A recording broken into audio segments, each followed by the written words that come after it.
Pernah suatu saat Nabi memuji ada seorang nakal itu diterima tobatnya Allah karena di jalan ketemu anjing, kemudian ngasih minum anjing itu dan Allah mengampuni. Meskipun secara hukum usul fikih tidak bisa digeneralisir. Misalnya kalau minumin anjing 1 surga, kalau 100 tambah surga. Nanti lupa minumin manusia gara-gara kebanyakan minumin anjing gitu.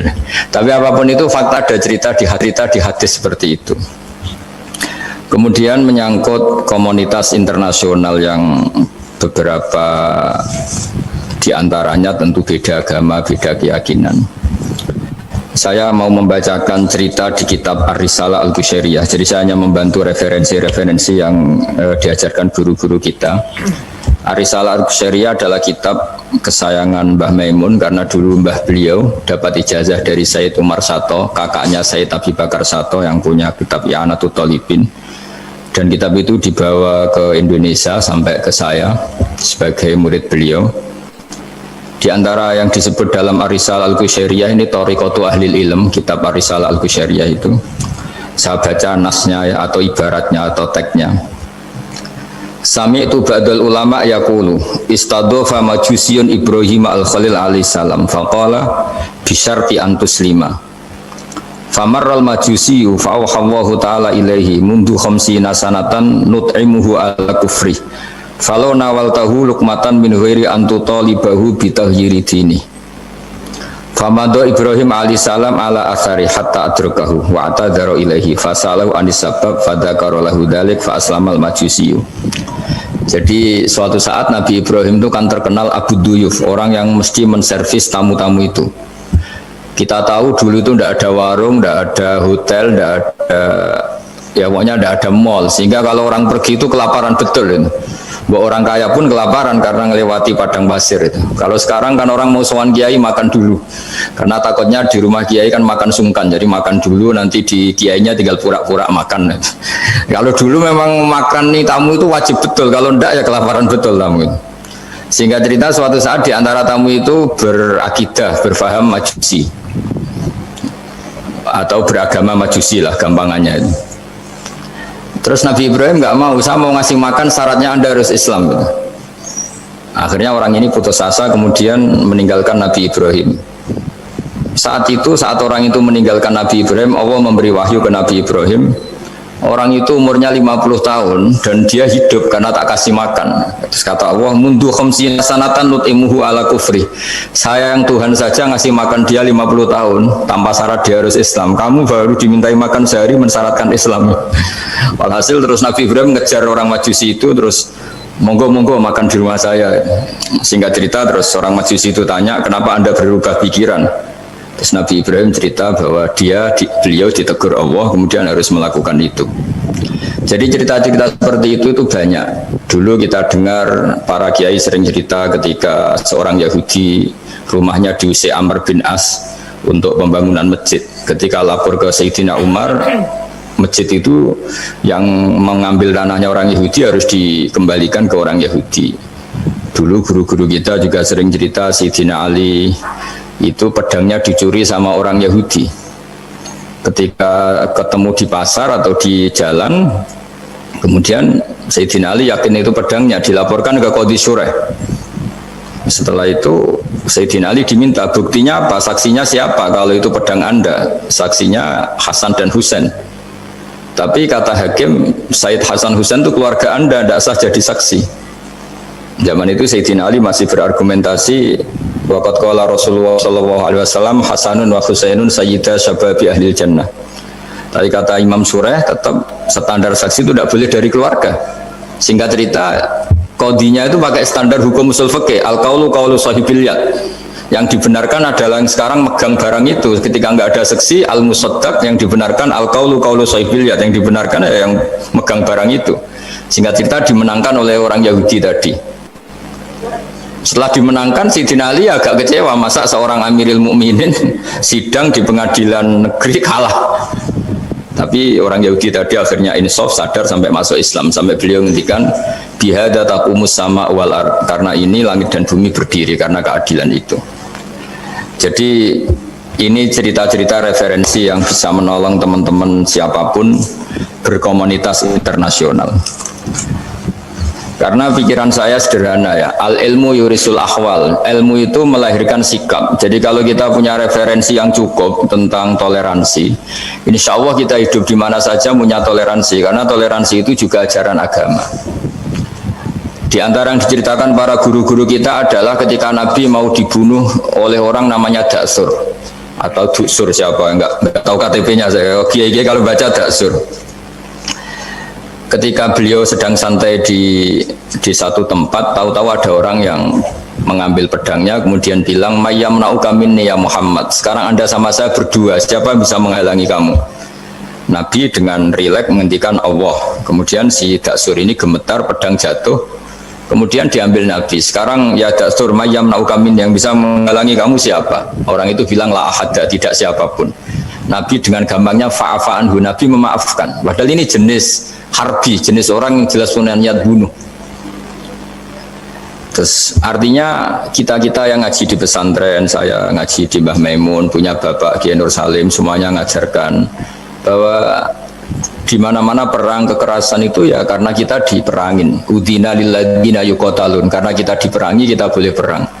Qatilul ladzina yuqatilunakum. Jadi yang boleh kita perangi ya zaman kayak kita dulu dijajah Belanda, dijajah Jepang zaman itu. Ketika sudah tidak ada penjajahan ya alasan itu sudah hilang karena mereka tidak merangi kita. Jadi apa ya, perang ya ada konteks rasionalitasnya, damai juga ada konteks rasionalitasnya.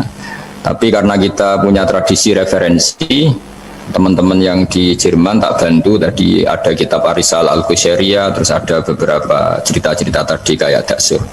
Kalau ayatnya jelas ya, jelas qatilul ladzina yuqatilunakum wa in janahu lisalmi fajnah laha wa tawakkal 'ala Allah.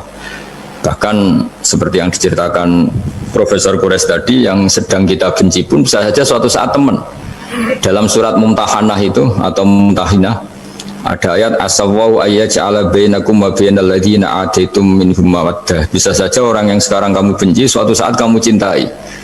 Wallahu qadir, itu Allah Maha Kuasa. Dan tadi saya menambahkan yang dikatakan Profesor Quraisy tentang belajar. Dulu Nabi itu enggak puasa Asyura. Tapi ketika datang ke Medina, orang-orang Yahudi itu puasa Asyura. Coba tanyakan ke mereka, kenapa puasa tanggal 10?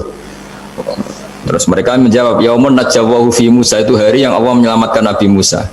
Terus fa'amara bisyami, kemudian Nabi menyuruh sahabat puasa. Artinya dulu itu segampang itu hidup, itu sesuatu yang baik apa ya sudah ditiru. Meskipun kita tahu Nabi itu tentu mustaqil bil ijtihad, Nabi itu orang yang mandiri. Tapi memberi percontohan kita betapa gampangnya kita seperti itu. Dulu ada seorang Yahudiyah meminta sama Sayyidah Aisyah dan dikasih. Ketika dikasih, dia mendoakan semoga kamu Aisyah selamat dari siksa kubur. Zaman itu Sayyidah Aisyah itu belum tahu tentang siksa kubur, sehingga beliau engkar, nggak percaya. Tapi setelah Rasulullah datang dan diceritanin Nabi, oh iya siksa kubur itu ada. Dan semenjak itu Nabi selalu isti'adah, minta perlindungan dari siksa kubur. Jadi dulu di komunitas-komunitas beda agama suatu yang benar ya dibenarkan. Makanya kaidah umum dalam interaksi antar agama itu la tusaddiquhum wa la tukadzibuhum, ya kamu jangan bilang iya, jangan-jangan enggak, ya jangan bilang tidak, jangan-jangan iya. Jadi aturan ilmunya jelas la tusaddiquhum wa la tukadzibuhum. Ya artinya sesuai referensi ilmu lah, kira-kira begitu. Terus yang terakhir, ini saya mohon maaf sama komunitas di Jerman karena saya ini pura-puranya aja sibuk. Karena saya kira ini seberapa jam lagi saya ngajar ini. Nanti kalau saya tidak ngajar di sini yang mengundang agak-agak dosa. Jadi supaya sama-sama tidak dosa, ini saya ya nuruti jenengan. Tapi ya karena saya ngajar ini juga yang datang orang macam-macam. Ada yang Kalimantan, Sumatera mau ngaji di sini. Ini seberapa jam lagi saya ngaji Sahih Muslim. Yang terakhir ini di halaman Kitabu Adabil Ulfa wal Ukhuwah halaman 285 dalam Ihya juz 2. Di kitab saya juz 2. Mungkin kalau beda cetakan yang jelas ikut Kitabu Adabil Ulfa wal Ukhuwah. Di sini diterangkan oleh Imam Ghazali dengan beberapa riwayat yang disebut al-jiranu salasatun. Bertetangga itu ada 3. Jarun lahu hakun wahid, ada tetangga yang punya hanya satu hak. Wajarun lahu hakoni wajarun lahu salah satu hukukin. Terus beliau cerita yang punya 3 hak itu ya tetangga, ya seagama, ya masih ada hubungan kerabat. Yang punya 2 hak ya tetangga, ya seagama. Terus wa amal ladzi lahu hakun wahid fal jarul musyrik. Yang punya hak satu itu tetangga yang beda agama. Jadi intinya tetap dikasih hak meskipun beda agama. Sampai diantaranya disebutkan juga di halaman 287.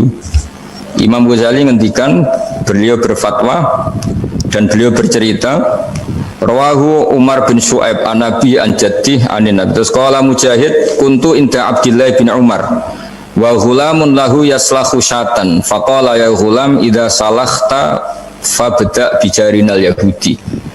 Abdullah bin Umar itu sedang memasak kambing, atau itu pembantunya ini sedang nguliti kambing. Itu pesannya Abdullah bin Umar, ya ghulam idza salakhta fabda bijarinal yahudi, nanti jangan lupa tetangga kita yang Yahudi. Ini di Ihya halaman 287. Hanya cerita kebaikan. Jadi cerita-cerita perang itu ya karena kita diperangin, tapi ya kalau kita dibaikin ya baik, itu ajaran Islam. Hatta qala dzalika miraron. Faqala lahu lima taqulu hadza. Ini pembantunya juga enggak langsung menerima. Karena saking enggak mau menerimanya diulang-ulang lagi oleh Abdullah bin Umar. Faqala inna Rasulullah sallallahu alaihi wasallam lam yazal yusina bil jar hatta khashina annahu sayuwarrithu. Kenapa engkau melakukan itu ya Abdullah bin Umar? Terus beliau menjawab, Rasulullah itu selalu berpesan untuk berbuat baik sama tetangga. Jadi kita tahu kalau tetangga punya 3 hak, berarti seagama, ada hubungan kerabat, hakul jar, berarti 3. Ada yang seagama dan tidak punya hubungan kerabat, berarti punya 2 hak, yaitu satu agama dan kerabat. Ada yang punya 1 hak saja, ya tidak keluarga, tidak seagama, tapi karena tetangga, itu juga tetap punya hak. Dan itu pun masuk kategori lam yazal yusina bil jar, termasuk orang-orang yang harus kita baikin. Ya kalau di Qurannya kayak tadi ya, qatilul ladzina yuqatilunakum, boleh merangi ya yang merangi kita. Udzina lil ladzina yuqatalun, diberi hak merangi ya sama yang merangi kita, bukan yang tidak merangi kita. Terus waqala Hisham, kanal Hasanul la yara ba'san antut imal jarul yahudiyya wan nasraniyya min udkhiyatik. Bahkan sebagian ulama di sini disebut Hasan Basri berpendapat kalau berkorban, kalau punya tetangga Yahudi yang butuh nggak apa-apa dikasih dagingnya. Ini di halaman Ihya 287 juz 2. Jadi dari cerita-cerita itu dan referensi-referensi itu, teman-teman di Jerman nggak usah khawatir lah kalau kiai-kiai kayak kita itu berfatwa nggak boleh berkomunitas internasional nanti takut begini-begini, ndak lah. Kita bacanya ya sama seperti yang dibaca Profesor Kures, sama yang dibaca guru-guru kita. Jadi itu kalau boleh dikatakan sumbangan saya lah, bahwa di kita di pesantren itu ajaran-ajarannya juga seperti itu. Dan tadi beberapa kita saya sebutkan halamannya supaya bisa dicari, supaya tidak kelihatan hoax, juga tidak bikinan saya gitu, supaya jelas itu. Dan saya mohon maaf karena nggak bisa ngikuti sampai selesai, tapi saya ngapresiasi, semoga jadi syawal yang baik. Minal aidin wal faizin. Minal aidin artinya kita kembali menjadi ahli surga. Saya termasuk yang sependapat dengan kitab yang saya baca. Dulu kita ini ahli surga karena Nabi Adam lahirnya di surga dan diciptakan di surga. Karena satu kesalahan beliau harus kembali ke bumi. Dan setelah puasa itu selesai dan diterima, kita kembali ke ahli surga lagi. Maksud minal aidin, kita kembali lagi berstatus sebagai ahli apa? Surga. Dan itu dimulai dari saling memaafkan. Karena yang menghalangi masuk surga itu hak adami. Manusia itu kan paling kikir untuk memaafkan orang lain. Padahal kalau hak adami belum selesai itu Allah tidak mau memaafkan. Makanya syaratnya masuk surga harus kita saling memaafkan. Dengan cara seperti itu insya Allah kita minal aidin wal faizin. Jadi mohon maaf, sekali lagi mohon maaf karena saya tidak bisa ngikuti sampai selesai karena saya harus ngaji, karena bukan apa ya, memang harus, andikan sunat itu mungkin saya tinggalkan. Mohon maaf sekali. Wassalamualaikum warahmatullahi wabarakatuh. Waalaikumsalam warahmatullahi wabarakatuh.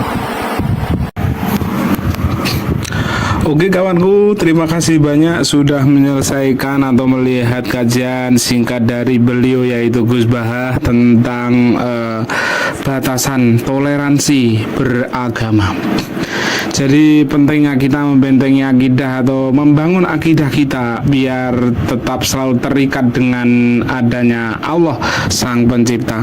Mungkin begitu kawanku, terima kasih banyak yang sudah menyaksikan video ini. Mudah-mudahan tetap selalu dalam kebaikan Dan jangan lupa like and subscribe dan nyalakan tombol notifikasinya biar tidak ketinggalan video-video terbaru dari channel Sahabat Orchid TV ini. Terima kasih banyak. Mungkin ada salah dan luputnya, mohon dimaafkan. Mungkin begitu kawanku ya. Terima kasih banyak yang sudah menonton video ini. Wassalamualaikum warahmatullahi wabarakatuh. Bye bye.